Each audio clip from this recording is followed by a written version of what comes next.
Doctor صاحب آپ سے ہمارا پہلا سوال یہ ہے کہ دعا کا فلسفہ کیا ہے اور رمضان کو دعاؤں کا مہینہ کیوں کہا جاتا ہے؟ ویسے دعا عربی کا لفظ ہے تو یہ قرآن پاک میں جا بجا استعمال ہوا ہے۔ صحابہ نے حضور سے عرض کی کہ اللہ سے ہم کیسے مانگیں، تو اللہ کے لیے وہ مکالمہ بھی وہاں قرآن میں درج کیا کہ وَإِذَا سَأَلَكَ عِبَادِي عَنِّي فَإِنِّي قَرِيبٌ أُجِيبُ دَعْوَةَ الدَّاعِ إِذَا دَعَانِ فَلْيَسْتَجِیبُوا لِی وَلْیُؤْمِنُوا بِی۔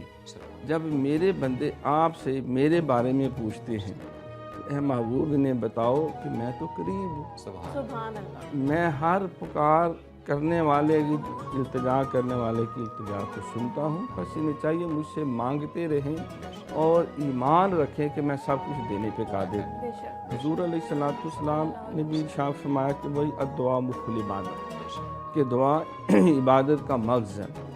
اگر نماز عبادت ہے تو مغز دعا، روزہ عبادت ہے تو مغز دعا، تو ہر امر خیر عبادت ہے اور اس سے جو اللہ سے طلب کیا جاتا ہے، اسی لیے کہا جاتا ہے کہ انما الاعمال بالنیات، بالکل۔ ہر نیکی کا ماحصل اللہ کی رضا ہے۔ بے شک۔ اللہ تعالیٰ سے خیر طلب کرنا ہے بلکہ جنت طلب کرنا ہے۔